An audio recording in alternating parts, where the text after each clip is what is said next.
So whether actually okay. You know, I was gonna talk to you afterwards separately, but I'm applying to be the NATO liaison director for Kiev. Oh, great! Liaison office. So if you have some time this weekend, I'd like to chat. You know. Absolutely, absolutely. Yeah. Anytime. Yeah, this post was advertised on the Taleo, right? What is that? It was advertised on Taleo, the NATO vacancies portal. It was like A4 position or A5, right? It's an A4. Yeah. For the liaison office. Yeah. Yeah. We'll be starting now. So, good morning, ladies and gentlemen. My name is Petra Cicvaric, and it's my great pleasure to welcome you all to the third panel of the Atlantic Forum's Spring Conference. In this panel, we will focus on the role that use of law as a weapon, i.e. lawfare, plays in hybrid wars. Moreover, it will provide an introduction into lawfare in hybrid wars and understand the threat landscape and challenges we face.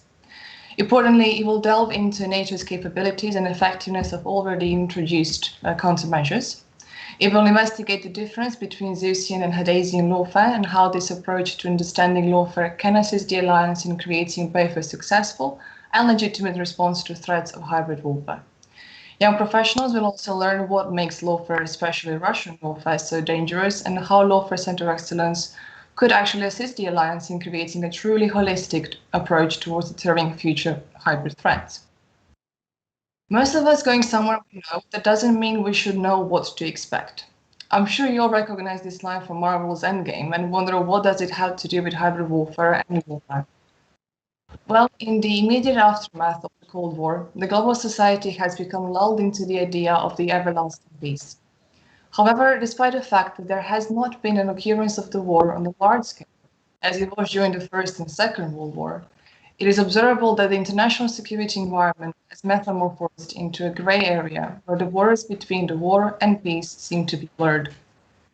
Moreover, instead of the conventional conflict being fought between the equal parties, most commonly states, the modern conflict is classified as asymmetric, since the actors in the contemporary theatre of war are unequal in their capabilities, which ultimately leads the weaker party to use the unconventional tactics and strategies in order to enhance their possibilities of victory. Taking all these points into consideration, one might rightfully wonder, where does the hybrid warfare fit within the classification? As a term, it entered the professional and academic debate in the early 2000s with the work of Dr. Frank Hoffman. He defined it as a combination of modern technologies with extreme fighting styles which do not have any familiar structure, uniforms, or respect for the laws of the armed conflict. Building on this insight, NATO has recognized the existence of the hybrid threats, which combine both military and non-military, as well as covert and overt means, including disinformation, cyber attacks, economic pressures, deployment of regular armed groups like the irregular forces as well. The interesting part on hybrid threats is while constantly increasing their intensity, speed and scale in order to maintain the threat and engagement just below the response threshold. This is made possible through the exploitation of creativity and ambiguity of the traditional understanding of war. Consequently, this type of hybrid campaign is usually not recognized in its early stages, but only when it's well underway and has already started to show damaging effects. Despite the extensive work that we have continuously done on this topic, both academia, professionals, and students alike, hybrid warfare still puzzles us all. Despite of many controversies surrounding this concept of warfare, it is certain that we have already encountered its practices. However, that doesn't mean we should know what to expect, hence the line from Marvel in the beginning. It's argued that contemporary hybrid warfare has become increasingly sophisticated and deadly. As such, it's not only a challenge to international peace and security, but it's also undermining international legal frameworks. So if we consider that modern international relations theatre is everything but black and white, if it has ever been, instead it's operating within different shades of grey, and today, possibly more than ever, is there a need for a comprehensive and unified approach. So we have this complex environment, but where does lawfare fit within it? On a first glimpse, lawfare and law in general might seem like a very vague and abstract component of warfare, especially since it's not as clear what are the benefits of transforming the basic adherence to law into military strategy for warfighters. Dunlap, one of the fathers of lawfare concept, argued that the logic behind this can be found in Clausewitz's work, despite him not having much, well, if any account for the role of the international law in war. However, he defined war as a continuation of politics by other means, which links it back to the initial conceptualization of lawfare in 1989. So, Clausewitz is describing this trinity of military, people, and governance, who, when in balance, lead to successes in war. Today, especially in terms of liberal democracies, we need to preserve the perception of adherence to law in order to maintain that trinity in balance. Alternatively, if populations perceive war as unfair or inhumane, or not adhering to the law in any other way, their support will also slowly start to erode or disappear completely. As a result, these notions are not only known to the individual countries, but also to their adversaries, who are always ready to carefully target military plans as immoral and or illegal, and simultaneously attack their execution as being in compliance with the law of war. Therefore, all these vulnerabilities can be explained through Clausewitzian centers of gravity as well, which enables the military to indoctrinate its notions based on a pragmatic means and a Machiavellian attitude that would be compatible with the contemporary military operations. As a result of these nuances of lawfare, it can be rightfully argued that lawfare has become an intrinsic part of hybrid warfare, and a strategy to which Western military thinkers and strategists should pay more attention, since just like the armed and naval warfare, lawfare is also following Sun Tzu's hypothesis that supreme excellence is to subdue the opponent without fighting. Following his perspective on war, it is observable that as much as hybrid warfare does not necessarily present the novelty, it is certainly making the change of trajectory. Lastly, hybrid warfare seems to have a politicizing effect on laws and legal arguments. Namely, just like conventional military, law is also existing in a political discourse, and it too serves political purpose. However, hybrid warfare seems to be blurring the difference between the law as its tool and politics.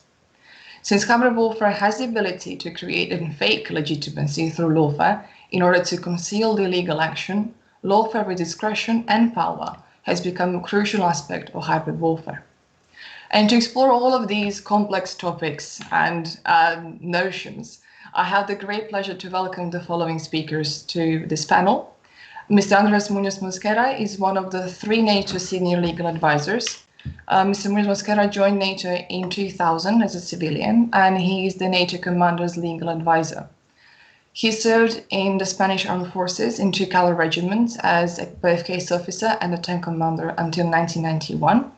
In 1994, he deployed to Bosnia and Herzegovina with UNPROFOR, and he performed press information duties for General Rose, where he was involved in negotiation of anti-sniping agreements, exchange of prisoners and corpses in the area of Sarajevo. He was also involved in evidence of war crimes committed between 1991 and 1995, together with rule of law matters since 2000 in Balkan, Iraq, Afghanistan, and most recently for Jordan as well. He is an author of several publications relating to international law and international relations, and has been awarded by several decorations. Among them are the NATO Mauritius Medal and the French Republic Medal of the ex-Yugoslavia. Mr. Mark Voyager is a non-resident senior fellow with the Transatlantic Defense and Security Program at the Center for European Analysis. He most recently served as a visiting scholar with the Penn Biden Center for Diplomacy and Global Engagement. Prior to his academic career, he served as the Special Advisor for Russian and Eurasian Affairs to the Commanding General of US Army Europe in Wiesbaden, Germany, and as a cultural advisor and a senior Russia expert at NATO's Allied Land Command in Izmir, Turkey. He was deployed to Iraq and Afghanistan as an advisor and social scientist working for the US Army, and he works on areas of academic and professional expertise from Eastern European, Balkan, and Middle Eastern politics and security issues, Russian foreign and security policy, military strategy, doctrine, hybrid warfare, as well as the transnational Islamist ideologies and movements. Remarkably, Mr. Voyager is fluent in numerous languages. To name a few would be Russian, Ukrainian, Bulgarian, Serbo-Croatian, proud to say that, and many more. Last but not least is Rodrigo Vazquez Benitez, who joined the NATO Supreme Headquarters Allied Powers SHAPE in the year 2015. He is an assistant legal advisor at SHAPE and has worked on numerous files ranging from litigation, contractual and employment law to international agreements, operations, exercises, and command and control structures. He is currently a member of the Legal Operations Lawfare team at the ACO SHAPE Office of Legal Affairs, leading several work strands in the topic of hybrid threats and its legal aspects. He works in coordination with other SHAPE divisions and is part of the Strategic Enabling Agreements team, a combined legal logistics project that he works on the coordination and alignment of all necessary actions and activities related to the host nation support arrangements. At the end of this relatively lengthy introduction to the topic, but rightfully so considering the complexities that we're dealing with today, Mr. Munoz Muscara, Mr. Vasquez Benitez, and Mr. Voyager, thank you all for taking your time to be here this Saturday morning, and welcome to the Atlantic Forum Spring Conference. Before I give the floor to the speakers, I would just like to make an announcement to all of our participants who are following us live. Please do send all your questions in the comment sections and use this. And I would like to stress that all speakers reserve the right to refuse any questions that are not in accordance with the housekeeping rules.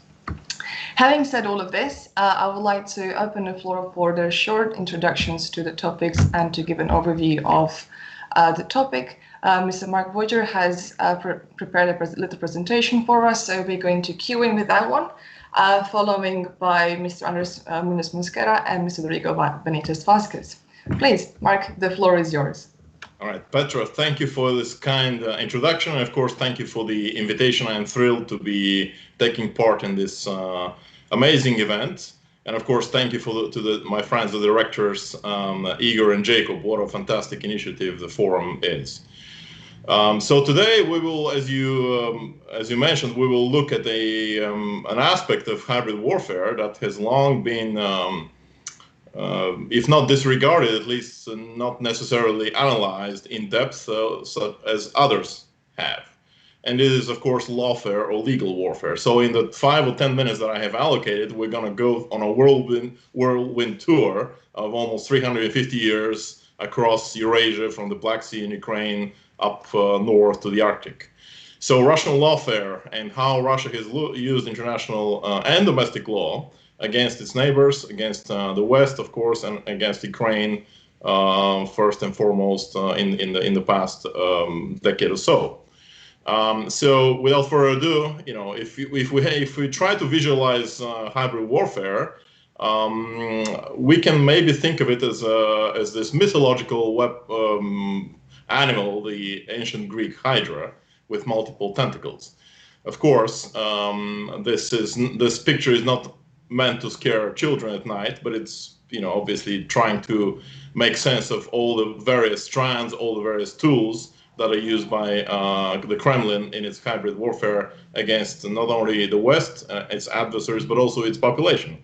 And so if you notice here, of course, the political aspect is the central one. And of course, everyone in the West talks about information warfare and cyber warfare when we discuss hybrid warfare. Lawfare, I argue, is actually one of the 3 central, pivotal domains or strands of Russian hybrid warfare, as important as information and cyber, and they, in a sense, intertwine and support each other. So, how do we, why do I say this? Because, as we will see in the follow-up slide, and I promise I'm not going to go over all the details, but the point that I'm making in the mapping slide of Russian lawfare, and we can go back during the discussion session, is that just like information warfare cuts across all the domains, all the phases, all the stages of Russian hybrid warfare, including in the Gerasimov doctrine that you're all about, in a similar sense, lawfare really goes from all the areas of the law, from legal theory down to the law of armed conflict, but then it cuts across all the aspects of hybrid warfare, all the tools, domains, political, diplomatic, sociocultural, information, economic, etc., etc. And so what you see here is a proposed tool of actually mapping, and taking a look at, a good look at and analyzing what all of these aspects are, and kind of creating all these pigeonholes of where Russia's activities are. Of course, this is just an initial sample. People who study the law, of course, can expand it ad infinitum. You can have not only 81 pigeonholes, you can have hundreds or thousands. And this is exactly the goal here, is to generate interest so people can actually take a look at this and start expanding it on their own and analyzing its various aspects. The second point that I want to make here is lawfare is not only about the law. It's not only about lawyers. Of course, lawyers are the central kind of figures in this fight, but it's also about all the other domains, from political, from the non-military, down to the military ones, and how they intersect with the law. So again, lawfare is not something that only lawyers have to worry about. Now, why is what are kind of the common features of Russia's use of lawfare? I call this a tool of achieving hybrid hegemony and expansionism, but making it all legal. As you all know, customary international law is meant to serve certain purposes that tend to regulate the right to go to war, set the rules of engagement, etc. But unfortunately, international law is not carved in stone, and sometimes it can be quite fluid. And as my professors at the Fletcher School of Law and Diplomacy used to teach us, international law is what states make of it. And so when powerful states or revisionist states such as Russia or China or some others, when they start to act and use lawfare, this starts to bend and twist the international legal space in a sense that sometimes in the future, unfortunately, many of those those acts of this behavior can become the norm. This is the ultimate goal of Russia, creating this almost like legal black hole or special legal space around the Russian Federation. Basically trying to change international law, the system, at least de facto. The way they do this, they exploit loopholes, and we can discuss this in more detail during the Q&A session. But also, very importantly, many of Russia's decision makers have legal background, beginning with Putin. If you haven't forgotten, he's a lawyer by training before joining the KGB, Medvedev, and many, many others. So this is near and dear to them. And as we say in America, if you are a hammer, all the problems to you look like nails. So using the law as a weapon is absolutely natural for Russia's decision makers and in the Kremlin. Now, this has been why also they're so good, and they've been doing this for over 350 years, as you can see. And why is it relevant to us? Because all of the elements of Russian and Soviet imperial lawfare, partition of sovereign states, suppression of national movements, divisions of spheres of influence, using ethno-religious rifts, limiting the sovereignty of neighbors, this has been done before and many times for several centuries. So what's happening now is not something new that Putin came up with. This is actually a Russian legal and diplomatic tradition that goes back, as you can see, more than 3 centuries. Again, there are details here of the Westphalia Treaty and the way Russia treats the Western law and the international system. We can, of course, discuss it later. I want to draw your attention to this decree, and again, we can discuss it further. This was signed by Catherine the Great at the first annexation of Crimea in 1783. It uses all the tools of hybrid that we know now, beginning with lawfare, diplomatic. It uses intelligence, arguments, political, military, insurgency, you name it. And I often joke, if you update the orthography into a Russian modern one, President Putin could have signed this treaty in 2014 instead of 1783. So it's the same tools, just a little bit of obviously differences in the technical implementation. What do they do nowadays? Some of the most salient examples. One of them is passportization. They do it in Abkhazia, South Ossetia, obviously Crimea, the Donbass, the giving away of Russian passports, or the creation of passports that look kind of like proper passports in the Donbass. This is also supported by a very flexible citizenship law that grants citizenship to former people who have lived in the Soviet Union or Russian Empire. Again, this uses historical, cultural, and linguistic principles that really make kind of twist and bend the legal requirements. Borderization, the moving of the border all the time. It happens in Georgia with South Ossetia of course, Ukraine. The ultimate goal is, from the Kremlin's point of view, the borders of the post-Soviet world, especially the former Soviet republics, have to remain permeable to Russia and flexible. In other words, they're not immutable as they are in the Western world. And of course, some other techniques, you've all heard about this: kidnappings of Estonian officers, for example, or Ukrainian ones, show trials. This is all wrapped in a quasi-legality, so to make it legal. Another powerful tool is the anti-Nazi claims. By claiming that Ukraine, the Kiev government or the Baltic states are Nazis or a Nazi junta, as the Kremlin always says, kind of creates a quasi-legitimation in a propaganda sense also of Russia's actions. You've all seen this comparison between the Crimea under Ukraine supposedly being Nazi, and then free Crimea supposedly within the Russian Federation.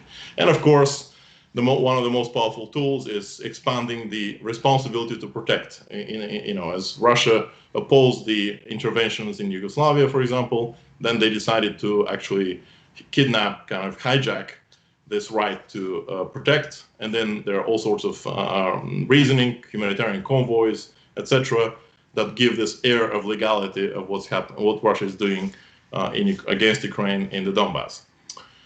And maybe the last kind of factual slide is if it doesn't only concern Ukraine. Actually, this becomes global as Russia expands into the Arctic, obviously, but also the Black and the Azov Seas. I call these activities matching legal, that is lawfare, with lethal, that is building bases, improving, bringing more military assets, creating new bases in those areas. So many of you have heard, but Russia has launched a serious legal campaign in the Arctic, claiming over a third of the original exclusive economic zone, using a loophole, provision 71 in the United Nations Convention on the Law of the Sea. That's all good. Unfortunately, they're also building and rebuilding bases along this entire northern route, and now, effectively demanding that ships that use this newly opened route accept Russian pilots, provide all sorts of information. So they're becoming more and more intrusive, and again, creating this quasi-legal black hole, if you will, around their territory. And the same, of course, is happening in the Black Sea, the Azov Sea, all what happened with the Ukrainian vessels that were attacked by Russia. Again, there was a quasi-legal claim that there was a violation. So again, everything that they do, they wrap it in this quasi-legality to try to make it legal. What are some of the implications for the security system? Obviously, there are many areas that are vulnerable to Russian lawfare. We need to, take a serious look and see where the next action might be. Frozen conflicts. Of course, lawfare is not invincible. It has strengths. It goes under the radar. Sometimes it's less recognizable. People don't think of it as a hybrid tool. But at the same time, it cannot remain secret, because Russia has to announce to the world why it's doing what it's doing, and therefore we can actually see which way it's going. And so, there are ways in which we can oppose all of these elements: responsibility to protect, loopholes, etc. We can discuss this further. And then how to counter it. An idea that I have been proposing for the last several years is, why not create a NATO-sponsored lawfare center of excellence, just like there are centers of excellence on energy, Stratcom, information warfare, intelligence, etc., to promote the study of lawfare, to expose all these activities, to coordinate the input from various organizations, think tanks, governments. There are some initial steps in Ukraine, and I'm proud to mention that based on a similar presentation 2 years ago, the Ukrainian General Staff contacted me, and now they have since May of last year, Ukraine's president has signed a decree to open, to allocate funds and open this center for kind of legal operations, if you want to call it counter lawfare. It's within the Center for Protection of Civilians in Conflict. So this is a great step. It can be like a forward deployed COE, but of course we need a center somewhere in a NATO country. We need to generate interests first. We need to gather political support, identify host nation, funding, of course, is critical, and then develop a network of experts.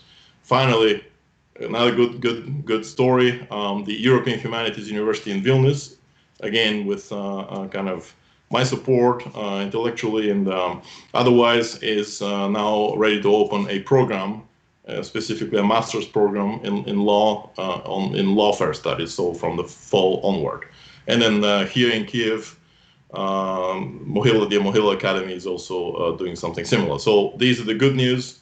There's a long road ahead of us, but we have to keep trying. Now the last slide. I hope we can hear, you all can hear the sound, because there is a short video. Let me try. Why is lawfare so dangerous? We'll hear from the ultimate authority in the universe. And there you go.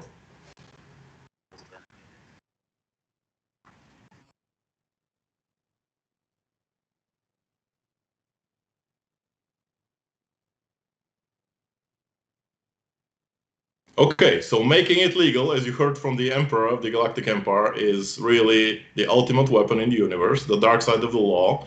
And so with this, I conclude my presentation with this kind of, funny Star Wars video, which actually makes a lot of sense these days. And then I would be happy to take any questions after my colleagues are done with their own introductions. Thank you, Petra. Wonderful. Thank you so much, Mark. We're going from Star Wars, from Marvel. Now we can go into it's so weird to see how they all play into reality, no matter how it seems to be the science fiction, so to say. Exactly. Well, on that positive note, I would like to just congratulate you on the success in Ukraine when it comes to the Lawfare Centers of Excellence, or the variations on the theme. It is well good to know that we are making a progress on that down the pipeline, in a way. On those positive notes, I would like to pass the bat on this, in a way, to Andres to give his introductory speeches. Thank you very much, Petra, and again, thank you very much to you and the organization for having invited us. We're very, very proud, and I'm very happy to have the opportunity to share with all of you all the work done since 2015. First of all, I want to, of course, incorporate a disclaimer. So I'm speaking on my behalf, not on everything what I may say. It does not reflect the opinion of my organization, although I will share some of the works that we're currently doing here at the Supreme Headquarters. So it's kind of, and this is not a complaint, but it's kind of difficult to try to encapsulate in 5, 6, 7 minutes all the work done since 2015. First, let's say the observations that put us on the track of becoming, and I say this very humbly, subject matter experts on lawfare. But let me incorporate to this discussion and a chronological aspect, and then we'll go a little bit to the more conceptual. So why the NATO commander is staff is involved in lawfare issues? It was not voluntarily. It's simply that we suffer an attack in the aftermath of the annexation of Crimea, and actually directly against the Supreme Commander himself, which again we call this the simple lawfare, but is still very effective in order to put him out of the SSG communications world, in order to unveil the basic element and the difficult one in hybrid environments, which is attribution. So at that moment, it was a wake-up call. We started doing research. First, we knocked down the legal attack, and immediately after, what we did is we started doing research, and it took us all the way to the Arctic, where we identified patterns in Crimea that were exactly or very similar to the ones that Russia was applying in the Arctic, which today, this is 2016 and 2017, so that today you can see them materialized, as just Mark mentioned, on the economic exclusive zone claimed by Russia recently, and patterns that they've been copying and and replicating from the different thrusts that China has in the North and South China Seas. So this took us all the way to a certain point to one of our partners, NATO partners, to discuss Lawfare. I was discussing with Petra offline that this is when we realized that we were not crazy, that was a reality, a very stubborn reality that was knocking on our doors, and we had to answer and open the door to. So from that moment on, this is 2018, we decided to operationalize, stop researching, stop identifying, and go into something that would provide the proper tools to our leadership and decision makers. So at that moment, we decided to create a tool that identify in the most objective way if we were or not before the presence of a legal attack. And immediately after, when General Krish, who's here on my right, joined the team and led the legal operations team. This is the way we call Lawfare here at SHAPE, at the Supreme Headquarters. We decided to create a community of interest with academia and practitioners, and also to elaborate what we call the legal vigilance bulletin. Why we are in this world is simply because, as you know, NATO is a defense organization, and then we focus very much on deterrence and defense, and that's provide information to the allies in order to incorporate whatever they may decide individually or collectively in their different aspects that provide them the actual tools in order to counter a potential attack of whoever, whatever adversary may decide to attack NATO in different ways, in a kinetic or a non-kinetic way. So this put us into the current situation where we are now, 2019, 2020, where we provided training to lawyers and non-lawyers. Mark just pictured it very well. It said this is not only a lawyers or legal people thing. This affects everybody else, and most, I would say, most importantly, the leadership. I always picture, or I present this in a way where our leadership had a beautiful equation developed over the years, where there is one factor and probably others missing, and that is law. I mean, suffice to say that we today we speak about dime feel and not dime anymore as the instruments of power, and we incorporate the L as legal. As you know, originally that was law enforcement. Here we, in the informal channels in NATO, we use it as law in general, being that either international law or domestic law. I think Mark also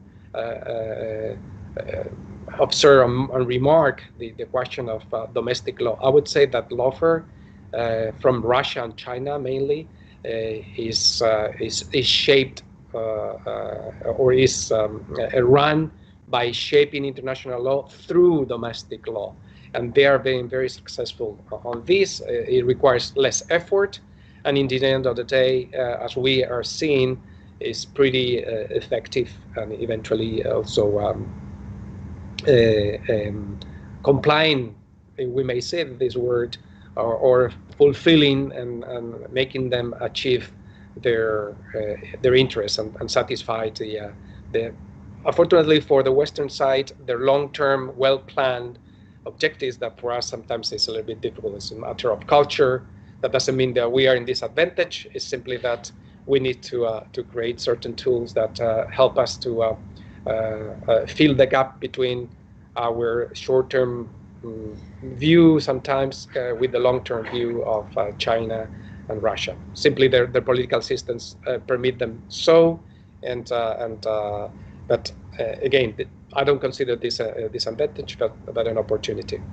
So the situation that we are having or facing today in terms of Lawfare, that let me get back a little bit to the concept. So unfortunately, over the years, we have seen that Lawfare had a negative connotation, and here in this side of the house, have been certain reluctance to use the word Lawfare. And although in my academic hat and together with others, we have tried to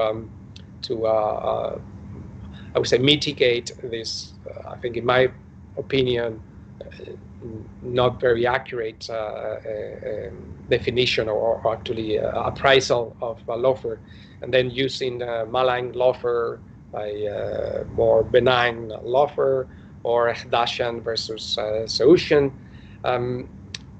The point is not that how we call the animal, and I think Mark also mentioned that in some places, or you mentioned that, Petra, I'm sorry, that the Russians do not even give it a name. So, okay, fair enough.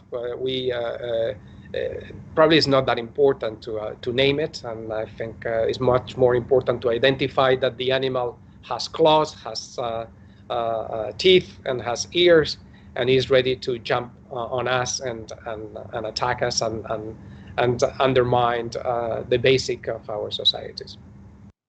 So I told you a little bit how we came up here. I told you a little bit how we are confronting this situation by creating our legal vigilance bulletin in our community of interest, creating a network of individuals and fellows in the different universities and high center studies all over Europe and America, even South America.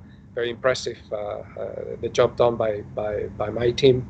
And as a last point, I would like to take into account that this has come to stay, that today kinetic or non-kinetic is what we are going to deal with even more than before. Again, it's not anything new. As you know, I love to see it in the way, for instance, you see the synagogue that is in Prague, that is called Altenoi, which is old and new.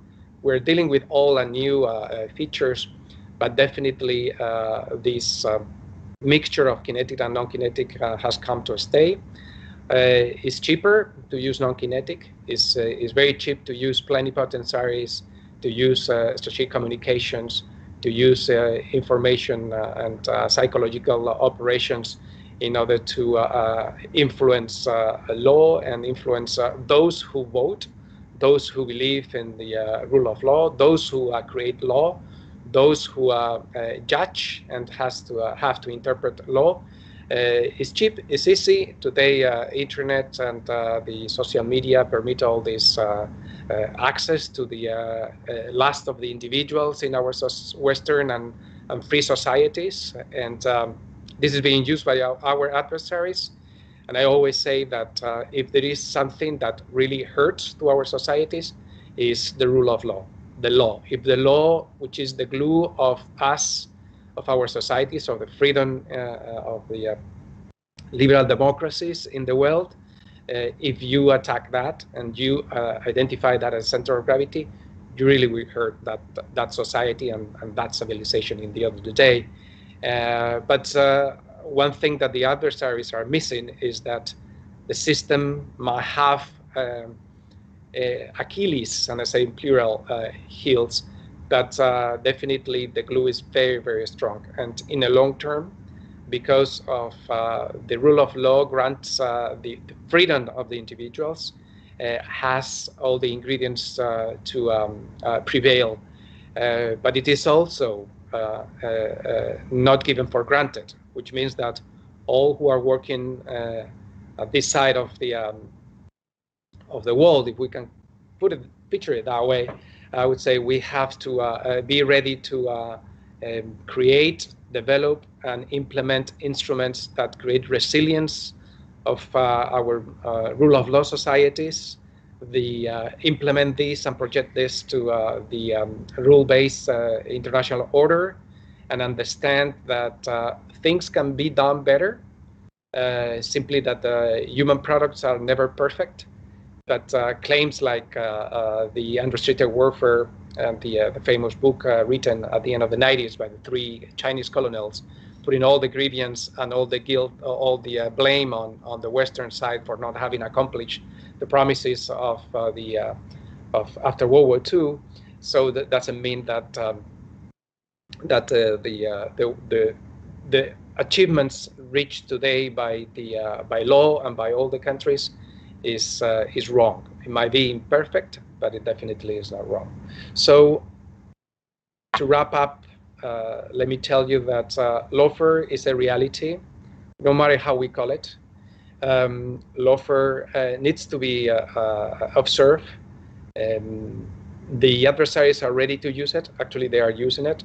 And what we have seen lately, and since last summer, we've been focusing very much on China. We see that probably is the best together, I mean, in comparison with Russia, the best use in Lawfare, at least in a more subtle manner. And as I discussed with Petra before, it deserves research, it deserves being studied, and it deserves dissertations and theses and centers of excellence. So those who show interest for this field, they should not think that they are crazy. What they have to do is just persevere and keep going and studying and joining the community of interest. And let's fight for our societies and our people and the next generation of free women and men. So with this, I finish my part, and I think will be Rodrigo. Petra, up to you. Thank you so much for all of these remarkable words. And yes, I hope that one of our viewers or like a XYZ will be motivated by it and join this very important thing. As you've said, it's getting more sharp on the edges than ever before, and it's getting materialized as we speak as well. So by all means, we'll get there eventually. Might be slow, but we are making a process. On those notes, Rodrigo, the floor is yours.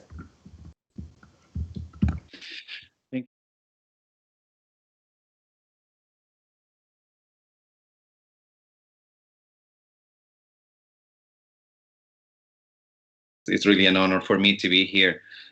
Just a brief reminder, as Mr. Munoz said, that I'm here in my personal capacity, so my views do not necessarily reflect those of the organization of NATO. I'm going to try to keep it short because Mr. Voyager and Mr. Munoz have already gone over most of the topics that I wanted to just briefly touch upon. But I mean, perhaps my grain of salt it would be to say that this is really not a new concept. Perhaps because of the success, and this is something that I mentioned in the article, Petra, that you were referring to, perhaps because of the success of traditional deterrence, since we are not able, and big powers are really not able to confront each other using traditional force because of obvious reasons, the Sun Tzu's teachings are gaining renewed relevance. I think that we need to consider law as part and parcel of these new strategies of hybrid threats and strategic competition. Precisely because our view in the West is very binomial in the sense that we see as peacetime and good faith that govern international relations as the normal state of relations between nations. And then that is clearly neatly separated in our view, in our philosophical and legal view, from war, which is regulated by its own set of rules. We are very vulnerable to this type of strategies that work on the immediate borders of this spectrum, on the gray areas next to this spectrum. So this is why also law gains a renewed importance, not only for the legal actions themselves, but how these actors are manipulating or utilizing these legal gaps or these legal ambiguities to play into because we see the world and the law in such a binomial way. Also, even when we see that these nations are not only state actors but also non-state actors cross the threshold, they try to use the law to legitimize their actions. They try to support their narratives, their information narratives and legitimizing narratives, using the law, using legal arguments, and using perhaps concepts that have been stretched to the breaking point just to legitimize their actions. No? So just briefly, the concept that we work with in SHAPE and that we came up with is not that of lawfare, as Mr. Munoz was mentioning, precisely because it has attracted all sorts of extra meanings that perhaps are not or are very controversial, and we refer to legal operations. And for us, it is not important so much the name of legal operations, but what it encompasses. And what it encompasses is the use of law as an instrument of power. And in this sense, we understand this to be any kind of action in the legal domain that is attempting to advance or undermine interests or advance capabilities or undermines the capabilities of an opponent, or to gain or undermine legitimacy. This can happen all across a spectrum, from peacetime through crisis into conflict, and it can not only be accompanied, but it is usually accompanied by other instruments of power in the dying field spectrum. And this is the message. The most important message is to understand that this is not a legal stovepipe. This is not something that the legal advisors need to be concerned about. This is something that the decision makers need to be concerned about, that the operators need to be concerned about, the logisticians, everyone involved in defense and deterrence need to be concerned about. And this is why our main lines of efforts focus on that, on trying to enhance the defense and deterrence posture of the organization.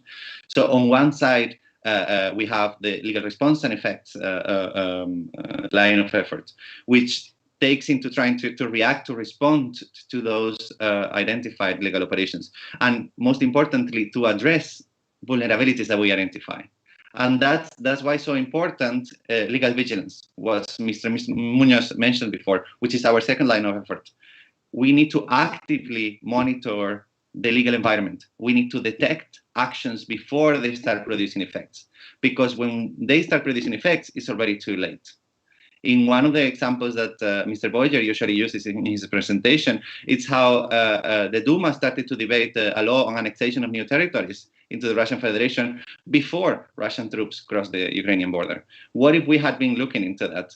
So really, legal vigilance and vigilance posture is essential to defend NATO's mission and, in general, the defense and deterrence of the Euro-Atlantic area. And also to identify the vulnerabilities that we may have. By studying the behavior of these actors, we can quickly realize where we are weak or we are vulnerable and which areas we need to reinforce to protect our systems in line with the rule of law, because that's the other important point. We need to be very careful when looking into legal operations, when looking into the use of law as an instrument of power, that we don't play in the hands of our opponents, because we might undermine the very basis of our institutions by trying to defend against certain actions. That's why it's so important that we anticipate this, that we have a strategic anticipation posture to try to protect our institutions before the damage is done.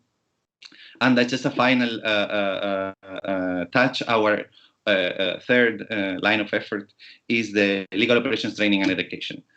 Legal operations is increasingly forming part of exercises. We need to make it part of our education, not only in the military, but also with the civilian bodies. This is very important, that all operators, not only lawyers, not only military, are aware of this threat and are aware of this circumstance. And that would be Petra. I don't want to take more time. Wonderful. Thank you so much for the remarks and for clarifying all clearly to our viewers as well what actually are we discussing about, because it feels that even though we've seen lawfare as being part of the stage essentially and theatre, if you like to call it, for centuries, from 1783 according to the manifesto, but we still somehow and for whichever reason haven't incorporated it in the definition of a hybrid warfare presented by the alliance itself and the rest of them. So is there any particular reason why would that be the case? Because obviously we talked about both China and Russia, and looking into it all, it feels as, Mark, I think you on the publication said, that lawfare is genuinely a forgotten element of Russia's hybrid war against the West. If you could elaborate on them, I'm leaving the floor open for all three of you. Maybe Mark, you could go first because that was one of your arguments in publications, and then we can move it forward.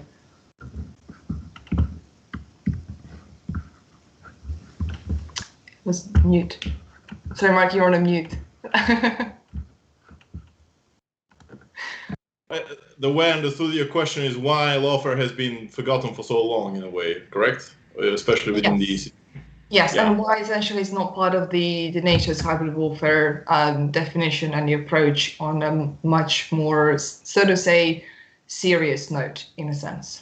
Yeah, I mean, look, again, first of all, the terminology is quite new, and as Andres actually mentioned, something that I usually point out in my presentation, the Russians don't even have a term for it. I had to come up with a translation, Pravo Vayna, or Pravo Vina in Ukrainian, to actually try to promote it as a term. So they don't have a name for this, but they've been doing this for centuries. So, our thinking was that the law is really something that's, not really, I mean, it's used in warfare, but not in such a nefarious way.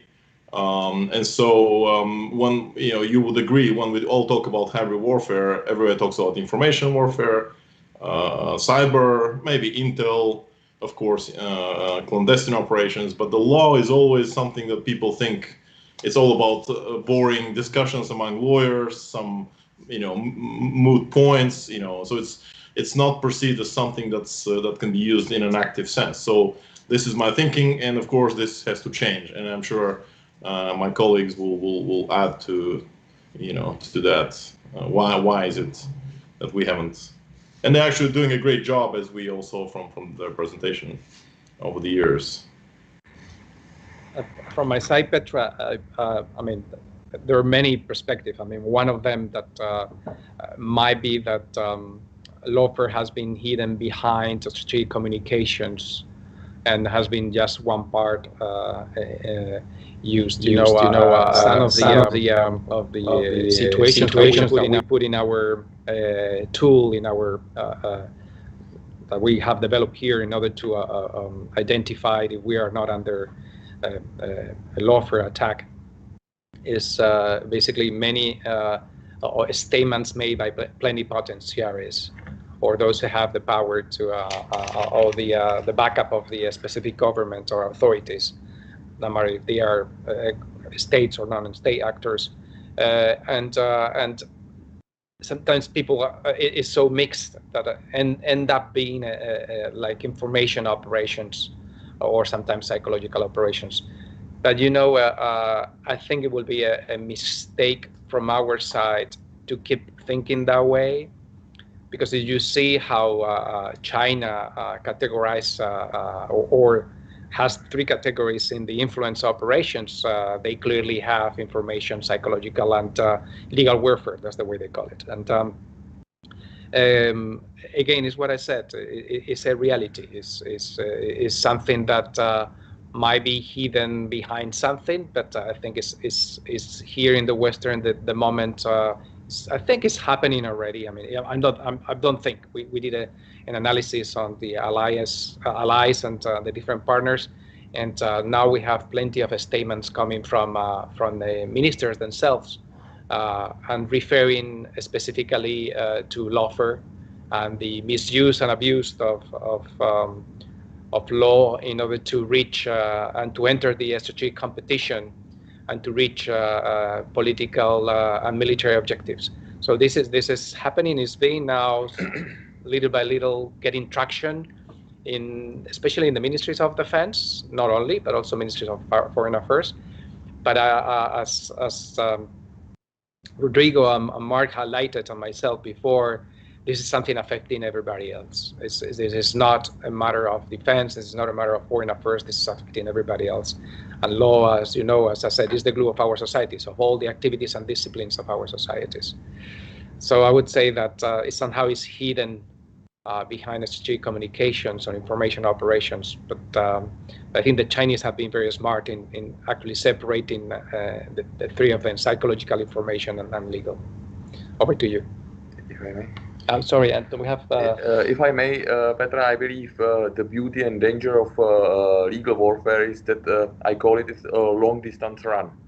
And although the fact, the objective, and it doesn't matter if it's military or geopolitical objective, although the fact they are actually achieved by legal warfare, they are covered by strategic communication, as the director or Mr. Munoz already said.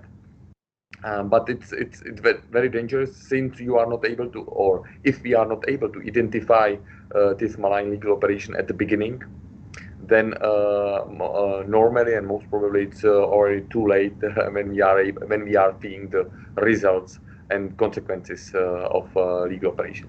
Thank you. Wonderful. Thank you both for these remarks. They're very timely. As I said as well in the introduction, Clausewitz already gave us a trinity that law is combining and connecting all three corners, essentially, of the triangle. And the lawfare essentially has that ability to break the bond. And once the bond is broken, we are losing any possibility of in a way, of having a successful military operation or a deterrence or defense, whichever, again, word we're going to put on the table, we don't have it, essentially. And if we don't have that glue strengthened across all the sides, we could be in bigger problems than we are right now, but in the future. I don't want to take too much of the time. Rodrigo, would you like to add anything on this one? I mean, just to add a bit more to what the other speakers have said, I think there is also in a bit a historical reason. I think that the Soviet Union, even though they did use lawfare themselves, but they were architects of the post-World War II world. So they were not challengers. They were building the world order together with the West. So I think that in the Cold War dynamics, we observed these other instruments of power that are now in motion again. But what has really changed is the behavior of the Russian Federation and of new emerging states that are really actively using the law. So I think that we were sort of trapped in this Cold War terminology and glasses.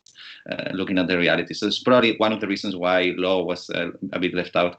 But if you discuss with hybrid experts more and more in NATO and in the EU and everything, you hear that this sensibility is growing. So this is something that fortunately the tide is changing, and you see how law is being understood as a domain or as an environment that we need to look into very carefully in this context. Wonderful, thank you for that one. So if we kind of keep it on the stories of strengthening our resilience to the lawfare interceptions, let's put it that way. So we talked about the lawfare centers of excellence, and we talked about the countermeasures they're putting in place.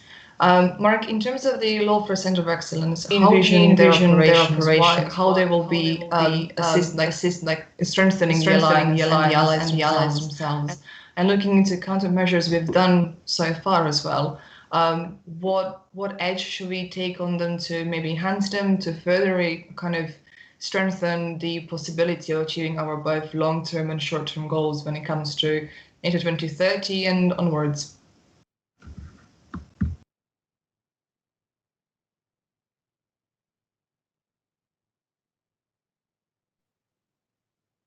Sorry, Mark, you're again muted. I keep forgetting that okay, I'm sorry.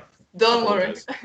Okay, that's what I was saying. It's an excellent question, and if and when the center, when the center becomes a reality, I envision it as the really the coordinating center that collects, gathers, collects, analyzes, disseminates, promotes information and analysis from not only all the member states of NATO, but also the countries that are under some sort of a lawfare attack, beginning with Ukraine, Georgia, of course, Moldova, and the countries around the Black Sea. The reason is that, as Andres mentioned, that we noticed back several years ago that what Russians are doing in the Arctic is similar to what they do in the Black Sea and against Ukraine. So if we're able to track those similarities, events that may happen a long way from home, if you will, from NATO, can actually be relevant to what Russia may do tomorrow to a NATO nation. So again, this coordinating element, of course, raising the awareness, promoting the idea of lawfare, the concept, making it near and dear to people, because people are normally intimidated by lawyers, let's put it that way. Everybody thinks they understand information warfare because they can read the news. But what's also more important, Russia's information warfare, or the Kremlin makes information warfare easier to counter in a way, because they actually also translate it in the various languages. So we can track it. We can see it in Arabic and Spanish, all sorts of languages. Lawfare, unfortunately, is based on Russian legal texts, domestic law translated into international law, as Andres said, and they're not accessible to everyone. And so we need the Ukrainians, we need the Baltic states to actually provide this initial input into this future center of excellence. So, and then of course, as I mentioned, contacts with the various universities, think tanks. So really a coordinating and analytical center that then disseminates and promotes. So this is, hopefully it will become a reality sooner than later. Yeah, let's hope with our fingers crossed it's going to happen. So we will actually know what we're walking into rather than just tapping in the dark in a way. But building on that one, Rodrigo, I know that in your legal gazette you write about the effectiveness of countermeasures that have been put in place to this kind of lawfare. In your view, how is law used to further the strategic ends of the alliance, essentially? Well, I don't know. I don't think that the alliance as an entity or as a group of nations really uses or has been using lawfare or legal operations consciously.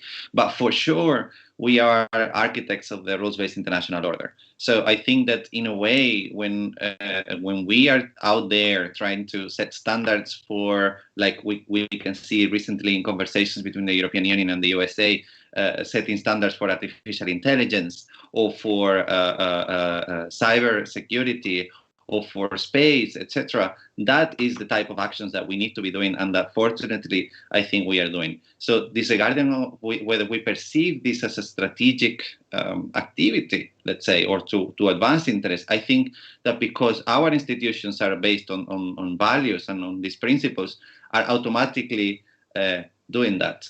And I see that there is a growing awareness in any case, especially on the side of the European Union, which has come a bit slower to realize about this situation.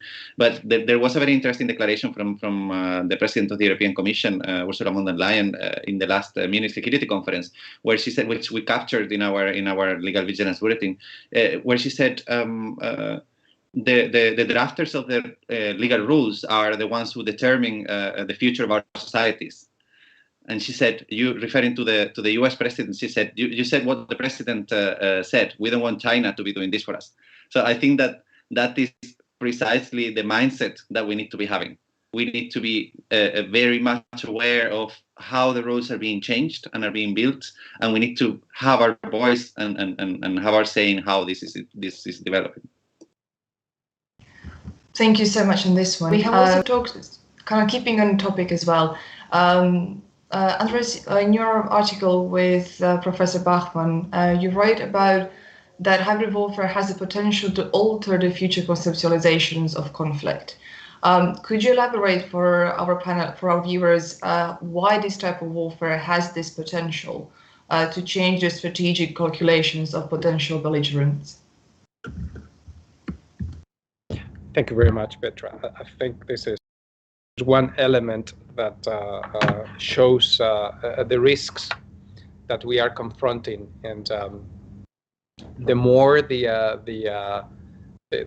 me put it this way, that the rogue states, the states that have less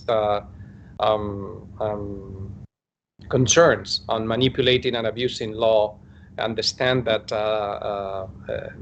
this is effective for reaching their interest, the more they will use it. And we are seeing this recently with China, and in Davos, Xi Jinping just announced that they have a socialist rule of law approach that they want to export to the world. So we see that for them this works, and that is why they will approach their international relations, and they will approach the current international fora with this idea of I have a good, I don't want it solution, but I have another way of doing things, which start by telling you how we have to protocolize our relationships internally and externally. And in order to protocolize this, rules and laws have to be shaped in this manner and not in the manner that have been shaped so far, because we have been, this is their vision, you guys have been pointing to the Western side, especially to the United States, you have been unsuccessful. And we can see these in all the wars that we have been experiencing. Actually, they use the 90s and the beginning of the years 2000. And all your elements on human rights were completely useless. All your safeguards that you created, international maritime law, have been useless. We see people, we see wars, we see hunger, we see people having their basic needs unattended. And they will play the game manipulating and abusing law for portraying that the previous legal system, let me quote unquote, has not fulfilled the expectations, has not lived up to the expectations created in the aftermath of World War II. So the proposal is eventually, through the abusing and shaping of law, to recreate the institutions. If you see, for instance, China, how much is now investing in different international organizations, different projects, different departments in the Western academia, is very enormously impressive. And you can read today, now 3-4 years old, seminal books that people are using in their dissertations and theses, perfectly written in Queen's English, perfectly backed up even by Western literature, that are creating and shaping and influencing the new generation of academia and eventually politicians, since this academia, in a way or another, will become advisors in a way or another. That will turn completely, or will flip over the current approach that we have to law and international relations. Again, law being the element, as Rodrigo said before, the element that in the end of the day is going to shape how are going to be our societies in the future. So our adversaries are going to be enormously enticed by this, by Lawfare. Again, effective, cheap, very influential, and definitely coping with their objectives of entering the strategic competition with a view on being successful in giving a flavor and eventually a total control, a flavor of their views to the different international institutions out there, and even the other societies that are not theirs. I think I don't want to miss that we are continuously here discussing or putting on the floor that it is externally that this Lawfare is being projected, is aimed to. But I think Mark mentioned very wisely that the own population of those states are very much affected. So which means that if we have any hope that on our counter-lawfare activities, we will one day being successful in killing this non-kinetic approach in order to change our societies, our liberal democracies, I think will have a failure if we don't focus on the societies of those states, because they are as much as a victim as we are of these lawfare policies and strategies. Over to you, Petra.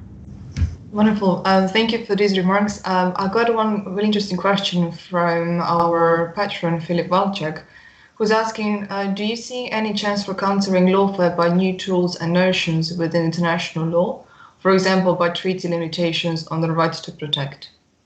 I'm leaving it open for anyone who's interested to take on this one. I think I'm sure my colleagues, my lawyers will comment on that in more detail. I am actually not a lawyer per se. I'm a master's in international law and diplomacy from the Fletcher School. So I'll give a more kind of answer that ties also with the political dimension. I think, as I mentioned, international law is fluid, but there are peremptory norms. There are really the pillars of that law that still hold.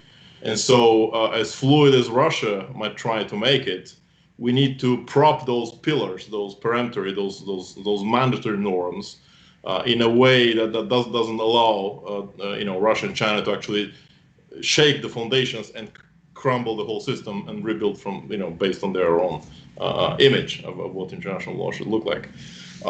Definitely, the responsibility to protect must be regulated somehow. You can't have any nation that wants to grab a territory from its neighbor claim that they protect the population there. It doesn't work that way. I mean, but the Russian tradition has been peacekeepers that show up and then they keep the pieces of what they can grab, the pieces of territory. So definitely, yes, this has to be regulated. And I'm sure my colleagues will have more insight into how technically this can be done in a legal sense. If I may, I'm sure Rodrigo will jump in, but I mean, I'm also a Fletcher guy, and I think I might repeat the same thing as Mark, but I wanted to add something that goes with the two basic elements in public international law, even if it is very fluid. It is about the reputational piece and the legitimacy piece. I think those states that are using and abusing law, they're also in search of reputation and legitimacy. So this is the big fight in the legal domain. This is the battle happening, let's say, bloodless war happening in the legal domain, is that who runs faster than the other in order to shape international law, in order to create, let's call it peremptory norms without being it, but these flags that everybody wants to join in order to have a good reputation and to bring legitimacy to their actions.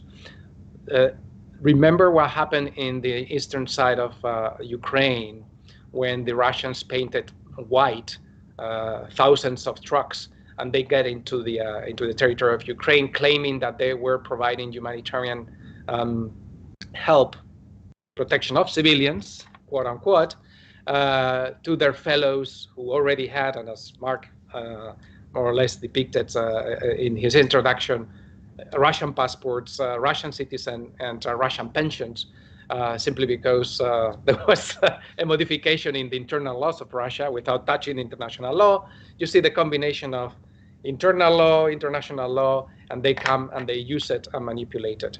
I think the more, Mark just mentioned it, but the more clear are the basics of whatever it is now soft and based on actually hard law in the protection of civilians side, I think the better will be in order to avoid that those who have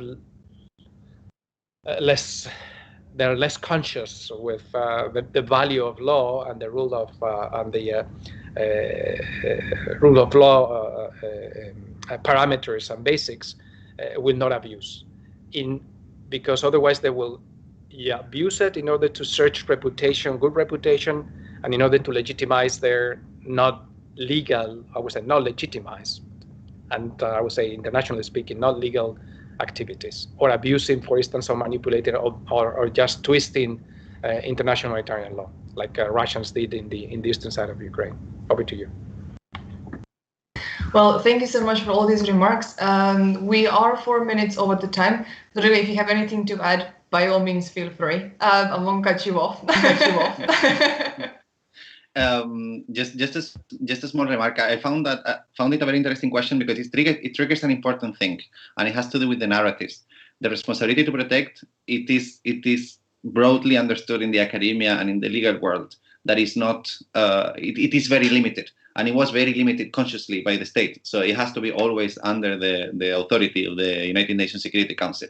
So what we shouldn't do is play into the hands precisely of Russian narratives and legal narratives that pretend to question those legal rules that are completely and clearly established. This is something that Russia does a lot and that China does a lot. And I think that in there, the big states and the states that are part of bigger clubs need to learn from smaller states or the states that are a bit alone. And then you see that in the case of Philippines or in the case of Ukraine, they didn't have the means to reach a diplomatic solution to this type of aggressions. So what they did was to recur to international courts or international systems that are going to repeat or restate legal rules that are clear and that are black and white. So I think that's also a good strategy of countering this type of narratives. While normally, especially in the West, we tend to try to find diplomatic political solutions that actually play into this narrative of questioning the legal foundations of the rules. Wonderful. Thank you, all three of you, for this. Well, technically, all five of you for this very, very amazing panel. I wish we could go longer, and I hope that we'll have a chance to discuss all of this further because there's so many grounds to cover, and 1 hour and 45 minutes just doesn't seem to do it for us. But in doing this panel, we have covered so many viable topics that are really crucial for not just 2030, but onwards. We've discussed Hadesian lawfare as law being used as a weapon that is aiming to distort the rule of law, leading principles and underpinnings. We've discussed how we can use Zeusian lawfare to counter and to see how we can get out of the situation that we are currently in.